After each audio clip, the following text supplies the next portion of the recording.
A gente conversou com um psicanalista sobre o vício em bets, né? Sobre o vício em jogos eletrônicos, apostas, jogos de apostas eletrônicos, né? O psicanalista José Milton Castan, ele explicou por que algumas pessoas ficam viciadas em jogos de apostas. Segundo Castan, pessoas vulneráveis emocionalmente são as mais suscetíveis. Deixar o vício é muito difícil e depende da família, mas principalmente da vontade do jogador. Bom, primeiro que se tornou um grande problema, nós temos aí na ordem de 25 milhões de brasileiros que apostaram em 2025, né? O que torna isso realmente um grande perigo. O que nós temos por detrás, Luciana, é que o jogo acaba... O jogo em si ele não é o problema. O jogo em si, como terapia ou como jogo de descontração, ele não é problema. O problema é quando pega uma pessoa que é vulnerável, né, e acaba usando o jogo não apenas para entretenimento, mas para evitar algum tipo de dor. Basicamente é isso. Ela tende a trocar uma dor que está vivenciando naquele momento por um prazer. Por quê? Porque o jogo ele é um gerador muito forte de bem-estar, né? Tem hormônios como dopamina que são intensamente lançados na corrente sanguínea, no cérebro,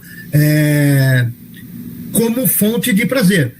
Então, o que acontece? A pessoa está passando uma situação difícil, está com o problema do trabalho, com o relacionamento, problema de dinheiro, né?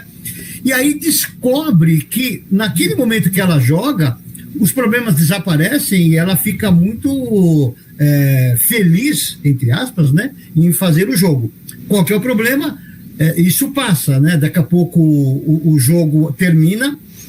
Efetivamente o jogo não é feito para ganhar, né? É feito para remunerar as empresas, e aí a pessoa tem uma perda. Quando ela tem uma perda, ela tende a recuperar. Ela fala, não, agora eu vou jogar mais um pouquinho porque eu tenho que recuperar aquilo, né? Esse é a dinâmica normal. Eu já enfrentei isso com pacientes meus, e realmente é gravíssimo, e tratar isso aí é muito difícil. Uhum. E esses mecanismos de controle de girodopatia que as plataformas precisam implantar não resolvem, então? Primeiro, não resolve, tecnicamente não resolve, né? Primeiro é isso. Segundo, que elas não vão querer perder faturamento. É mais ou menos a história lá do cigarro, né? Que tem lá a figurinha, viu? É paliativo, efetivamente não. Por quê?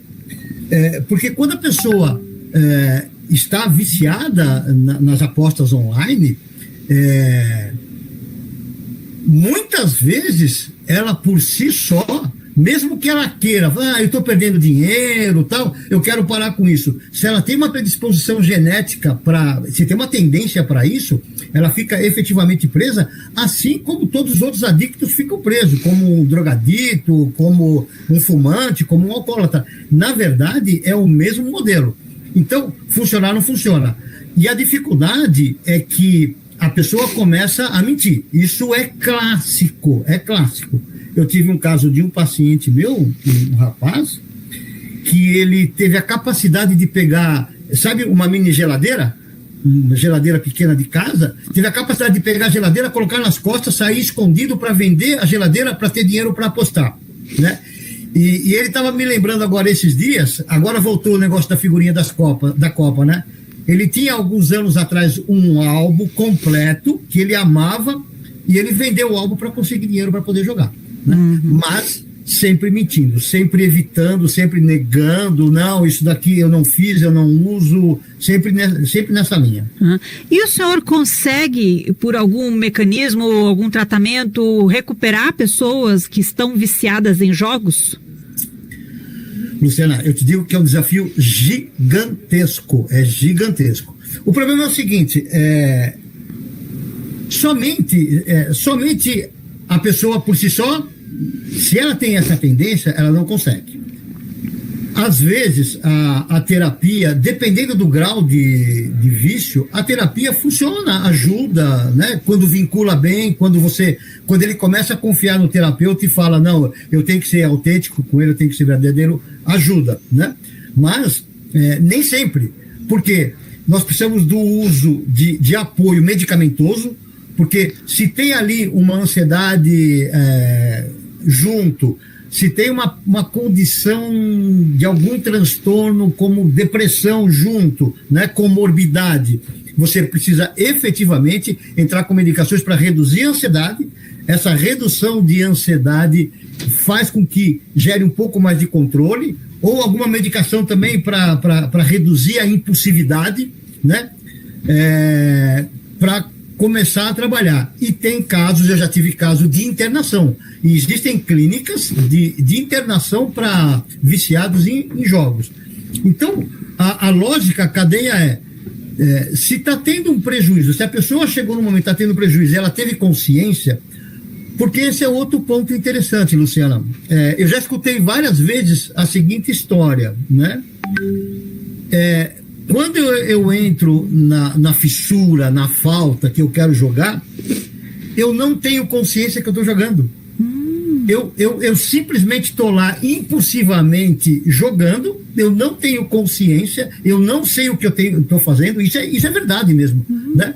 E acaba jogando.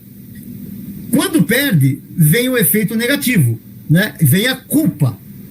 E essa culpa faz com que a pessoa sofra, faz com que ela minta, faça com que ela esconda, e ela quer recuperar o dinheiro, e além de querer recuperar o dinheiro que perdeu, quer buscar o prazer novamente, né?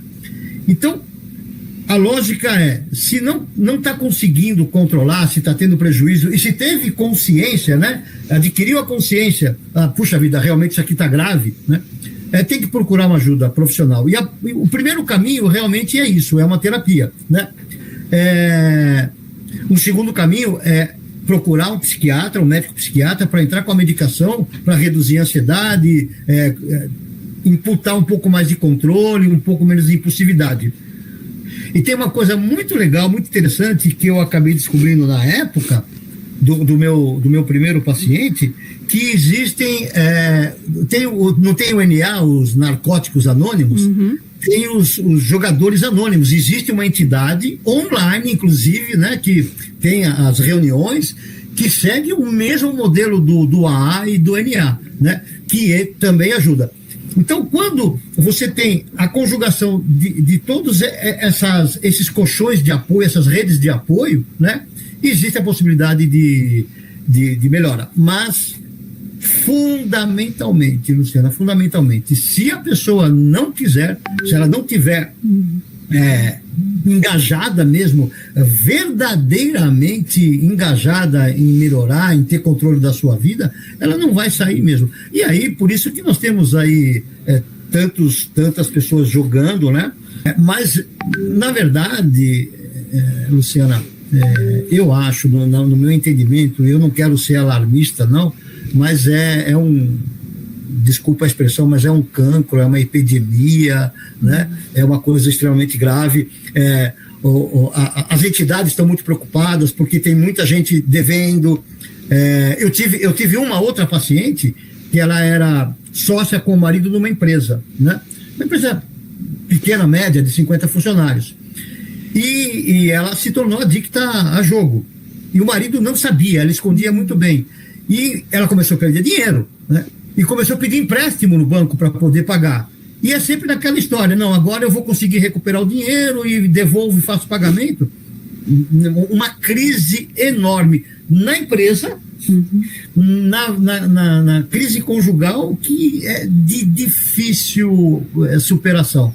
Agora, outro ponto muito importante, a família.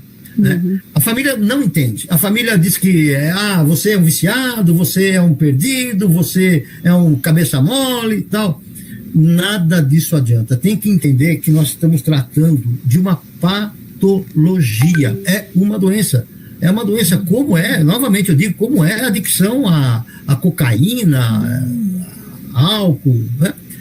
É uma patologia. E aí a crítica não ajuda, né? Eu entendo as pessoas, a família ficar muito chateada porque se perde dinheiro, a pessoa para de trabalhar, se isola, fica muito isolada, mente todo o tempo, mas o apoio da família, entender que está tratando de um doente, também é outro ponto muito importante. É isso que eu ia perguntar, né? Qual é a orientação de vocês, especialistas, aos familiares que são os primeiros a perceberem que aquela situação está fugindo do controle, né? Eu acho que a saída inicial, e é isso que vocês estão fazendo, e é isso que nós estamos fazendo, é trazer conhecimento e trazer conscientização, né? Porque o julgamento, o juízo de valor é muito fácil, né?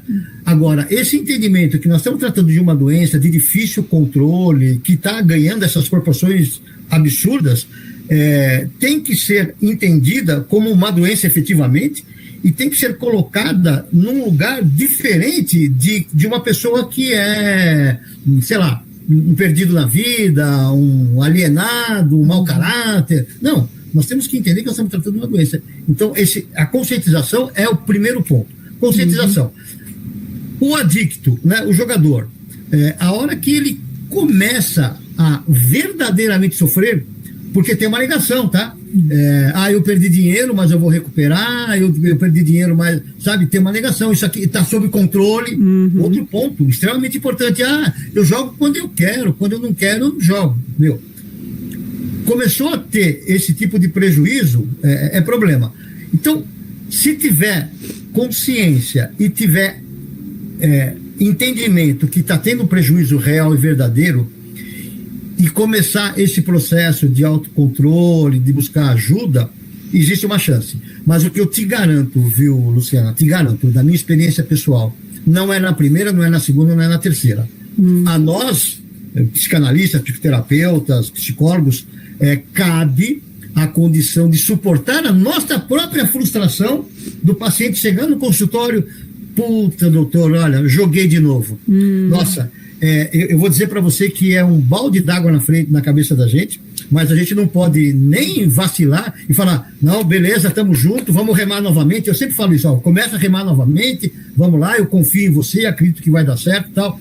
Então, esses altos e baixos é uma constante. Então, as experiências que eu tive e que tenho, Luciana, são processos longos, de 1 ano, 2 anos, algumas vezes ter que internar efetivamente, o que é muito grave, é grave para a pessoa, é grave para a família, né?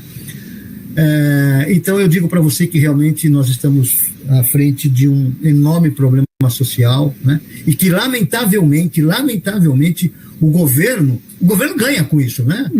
As bets faturaram o ano passado 60 bilhões de reais. Uma parcela disso vai para o governo, né? Então, lamentavelmente, uma parte do governo também não tem muito interesse de cuidar disso. Se por um lado tem um prejuízo tal, também não tem muito interesse. Então, resta a nós, sociedade, a trabalhar e fazer esse trabalho que nós estamos fazendo de conscientização da importância do autocontrole e do poder de prejuízo que isso traz para a sociedade de uma maneira geral. Bom, esse que a gente ouviu, o psicanalista José Milton Castan, falando sobre os vícios, né? O vício em jogos de apostas eletrônicas. E, por coincidência, o G1 traz uma informação sobre